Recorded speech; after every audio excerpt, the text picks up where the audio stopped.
Have you ever stopped to think about how unbelievable the simple fact that we are here is? Among trillions of stars and a universe that seems indifferent to our existence, life not only emerged, but developed something even more extraordinary: conscience. You don't just exist, you feel, you think, you question, but why? This may be the deepest question we can ask. What is life? How did it come about? And does it have a meaning, or are we just the random result of chemical reactions and billions of years of evolution? Whatever the answer, one thing is certain. Life is rare and precious. As far as we know, we are the only creatures in the universe capable of questioning our own existence. Think about it. Rocks don't ask themselves why they exist. Stars do not contemplate the cosmos. But we do. What if the key to understanding the meaning of life lies not in religions, philosophies, or fictions, but in the structure of the universe itself? Will the physical, this science that explains everything from the dance of galaxies to the behavior of atoms, can it reveal something to us about the mystery of existence? To find that answer, I sat down with Brian Cox, one of the most brilliant physicists of our time.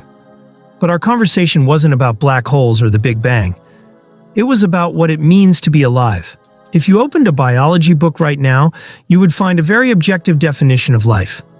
Living organisms are made of cells, grow, reproduce, and consume energy. It seems simple. But what if I told you that even this definition is not as accurate as it seems? Crystals grow and replicate. Flames consume energy and spread like living organisms. Even the ocean, with its incredible ability to maintain chemical stability, appears to exhibit a type of homeostasis, similar to that which occurs in a living being. But are these things alive? What really differentiates us from a piece of rock or a simple flame dancing in the wind? Brian Cox told me something fascinating.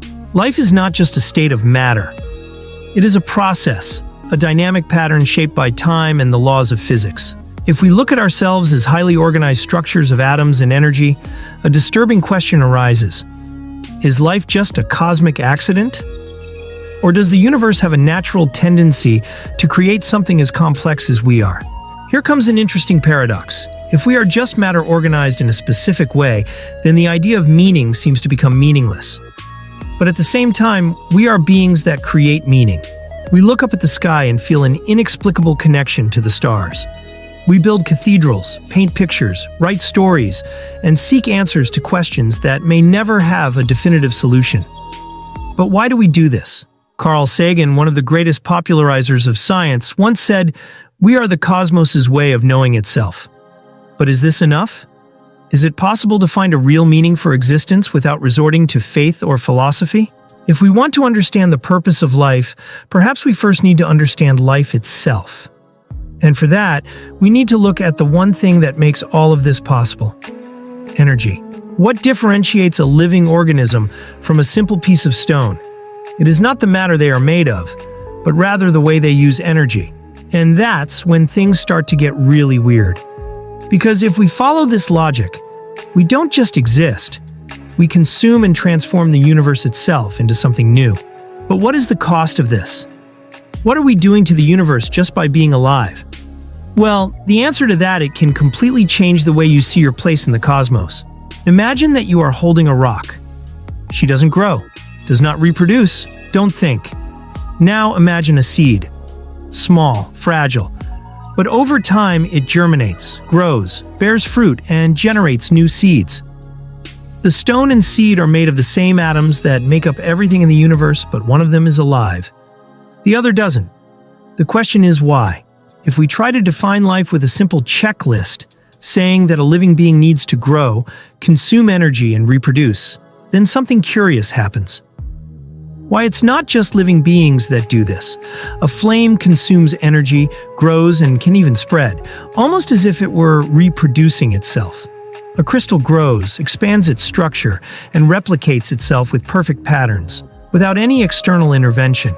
A city, with its network of pulsating streets, can be seen as a living organism, where people and information flow like blood through concrete arteries. If these systems follow some of the same rules of life, then where exactly do we draw the line between what is alive and what is not? Brian Cox said something that made me completely rethink this issue.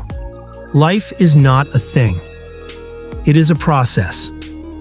This means that life, it is not something fixed, with a well-defined beginning and end. Instead, it is a dynamic phenomenon, a wave that passes through time, organizing matter in increasingly complex ways. But does this wave follow any direction, or is it just a cosmic fluke? Think of a single cell in your body. An isolated cell can survive for a while, but soon dies. However, when billions of them come together and organize themselves in a specific way, they form something bigger. You. But what if life works like this too, on an even larger scale? Think of the Earth as a living organism, an interconnected system, where rivers are the veins, forests are the lungs, and the climate functions as a complex nervous system. If this is true, then we are not just individuals. We are part of a larger organism, a collective consciousness, emerging from the interaction of billions of living beings. This may sound like an abstract concept, but think about what happens when a group of birds fly together. None of them know exactly where they are going, but they all move as if they were a single being. They don't have a leader. They don't plan their flight in advance, but somehow they follow an invisible pattern. Now look at humanity, social networks, global economy, science. We are behaving in exactly the same way. If a flock of birds can form an incredibly organized system without any of them really understanding how, is the same happening to us? Are we just playing a role in something much bigger than we can imagine? And if that's the case, who or what is really in control? Science has always tried to define life with objective rules. But the more we learn, the more we realize that these rules are fluid. Virus. They are not considered alive because they cannot reproduce without a host. But they evolve, adapt, and can remain dormant for millions of years before returning to activity. Artificial intelligence algorithms. They can learn, make decisions, and even create art. But does that mean they are alive? Individual cells in your body live and die all the time, but you remain you. So where exactly is your life? In atoms? In neurons? On your conscience? All of this leads us to an even more disturbing question. Is life a unique property of the Earth? Or is it a natural tendency of the universe? If life can emerge spontaneously from the organization of matter, then are there other places in the cosmos where this same organization occurred?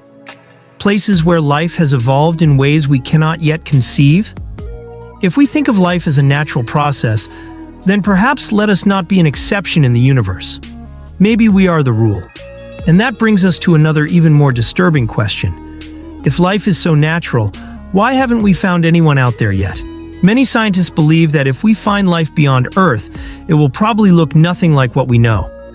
Perhaps there are life forms that do not depend on carbon, but rather on silicon. Perhaps there are organisms that do not breathe oxygen, but rather methane. Perhaps there are civilizations that evolved in ways so different from ours that we cannot recognize them as life, because we are limited by our own perspective. But what if we have already come across signs of life, and simply we didn't know how to identify them? What if, when we look to the far reaches of the universe, we are expecting to see something similar to ourselves? When in fact, can life take on such different forms that we are not even able to perceive it? This completely changes our perspective. Because if life, it can exist in ways we cannot understand, then the question is not, is there life outside Earth? Zrania, are we able to recognize her? Have we ever been surrounded by signs of life and failed to see them? Or is life itself such a strange phenomenon that our current understanding is still too primitive to capture it? This means that the search for life beyond Earth, it's not just a search for aliens, it is a quest to understand ourselves. Because if we can define what it really means to be alive, then perhaps we can finally answer the question that has haunted us since the dawn of civilization. Why are we here? If this conversation made you question everything you knew about life, this means we are on the right path. The only way to move forward on this journey is continue asking, exploring, and challenging our own certainties. So if you want to delve even deeper into these mysteries, subscribe to the channel now. In truth, don't let this conversation die here. Science only advances because people like you continue to seek answers. Turn on notifications so you don't miss the next episodes. Leave your like so more people can see this video. And now, tell me in the comments, do you think we've already found signs of life and just didn't know how to recognize them? The answer may be much closer than we imagine. Life is essentially a process of capturing, transforming, and using energy. Without it, there is no growth, there is no movement, there is no existence. But here's the real mystery. If everything in the universe tends towards chaos and disorder, why is life organized? The second law of thermodynamics is one of the most fundamental rules of physics. She states that, over time, everything in the universe heads toward disorder. If you pour a glass of milk into your coffee, it will never separate on its own. If a sandcastle is destroyed by the wind, the grains will never rearrange on their own. The natural tendency of things is always chaos. And yet, life does exactly the opposite. Instead of getting disorganized, it structures itself. It replicates itself, it evolves. If I told you that life is just a temporary whirlpool within a larger flow of chaos, would you believe me? Because deep down, that's exactly what we are. Think of a hurricane. It appears out of nowhere, grows, spins, and forms impressive patterns in the atmosphere, until it eventually disappears. But while it exists, it is an organized system, a temporary island of order within the immense entropy of the universe. Now apply this same logic to life. We are vortices of order in the midst of universal chaos. Everything we do, breathe, think, love is a process of capturing organized energy and transforming it before returning it to the environment. But this raises an even deeper question. If life is just a temporary process in the energy flow of the universe, is it really as rare as we imagine? For decades, scientists have tried to answer the question, was life on Earth an accident? But what if the correct question is something else? What if, instead of an unlikely event, is life simply an inevitable consequence of the laws of physics? If you look at a river running down a mountain, it will always take the easiest path, carving valleys and shaping the terrain. Life may be doing exactly the same thing in the universe, flowing naturally wherever the right conditions are present. Physicist Brian Cox suggests that life could be as natural as the formation of stars or galaxies. If there is a favorable environment with available energy and organized matter, life it is not a possibility. It is a consequence. But if it's true, why haven't we found anyone out there yet? Are we alone because we are the first? Or are there other swirls of life scattered throughout the cosmos, so different from us that they simply can't we recognize them? The answer to this question could completely change the way we see our place in the universe. Because if life is really inevitable, so our existence may not be an accident, but a reflection of the very laws that govern the cosmos. And if that's the case, so the universe is not just an empty, indifferent space. It is a place where life, in all its forms, has a purpose. But what is this purpose? What if we've been looking in the wrong place this whole time? If this conversation made you rethink everything you knew about life, then it's because we're getting closer to the right answers. But this journey is just beginning. If you want to continue exploring the greatest mysteries of the universe, subscribe to the channel now. Turn on notifications so you don't miss the next episodes. Leave your like so that this video reaches more people. At some point, billions of years ago, in a primitive ocean on Earth, inert matter organized itself in a way that had never happened before. It was a single instant, a moment that separates everything that came before, a sterile, purposeless planet from what would come after, the first spark of life. But how? How random atoms floating in a sea of chaos managed to combine so precisely that they gave rise to something capable of growing, reproducing, and eventually evolving to become us? If we could travel back in time and observe this exact moment, or what would we see? A subtle glow? A lightning bolt? An unlikely sequence of chemical reactions? The truth is that we don't know exactly how it happened, but we are getting closer to finding out. One of the most fascinating theories about the origin of life takes us to a place where sunlight never reaches. In the depths of the oceans, fissures in the seabed release jets of superheated water, loaded with minerals and chemicals that, when coming into contact with the surrounding cold water, create tubular structures full of intense chemical reactions. These places, called hydrothermal vents, may have been life's first laboratory. There, Simple molecules could have begun to organize themselves spontaneously, absorbing energy from the environment and forming increasingly complex structures. If this is true, it means that life, it doesn't need sunlight to emerge, just a constant flow of energy and matter in the right environment. And that changes everything. Why, if life can emerge in a place like this, it may not be unique to Earth. The surface of Mars today is barren, cold, and seemingly dead. But billions of years ago, the red planet was a very different world. There were oceans, rivers, an active climate cycle, and possibly the same hydrothermal vents that may have given rise to life on Earth. If life can arise spontaneously under these conditions, then we shouldn't look for fossils or skeletons on Mars. What we need to look for are the chemical evidence left behind by microorganisms that went extinct billions of years ago.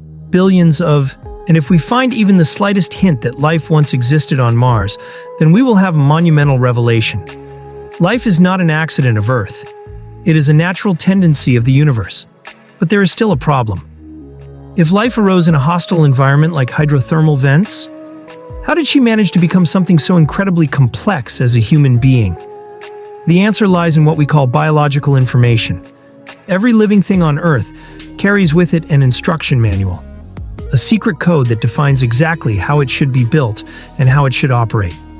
This code, known as DNA, is a true statistical miracle. To give you an idea, if we took all the DNA in your body and unwound it, it would stretch almost 2 meters in each cell. Not totally. The entire DNA in your body could travel around the solar system about 70 times. Now think about this. This code, it wasn't written by anyone.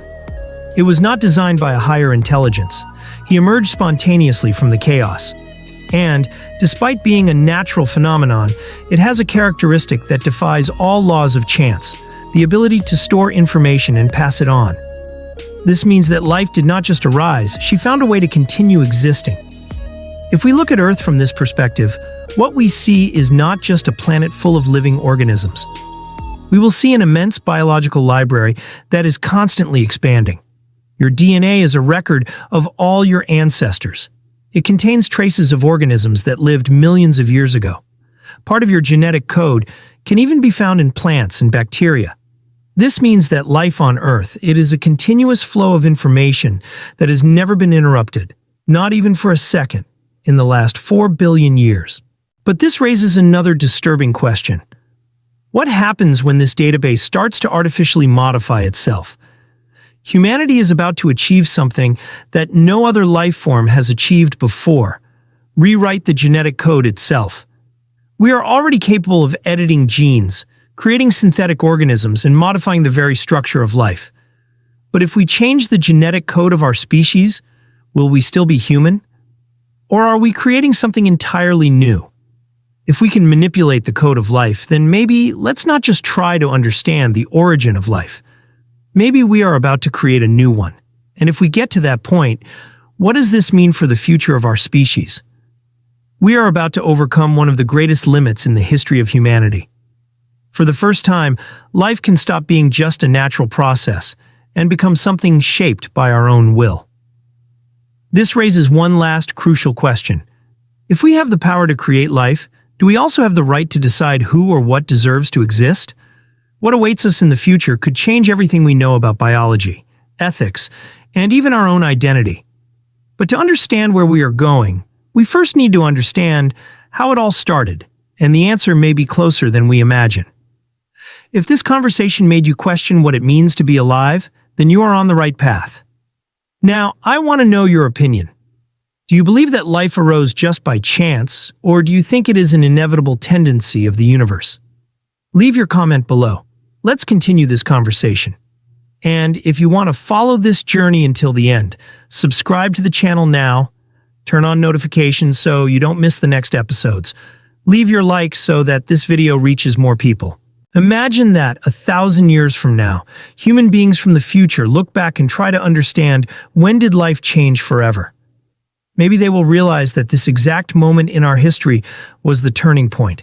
Because for the first time, we are not just a species that evolves naturally. We are becoming the architects of evolution itself. We already manipulate genes. We create artificial intelligence that can learn and make decisions. We prepare to colonize other planets. And all of this leads us to an inevitable question. What does it mean to be alive? If we can create synthetic life, modify our DNA, and transfer our minds into machines, will we still be human? Or are we just creating the next phase of existence? For billions of years, life was a blind process, guided by the laws of physics and natural selection. But now, for the first time, life can choose its own destiny. And that could mean two things. Or are we about to reach the next level of existence?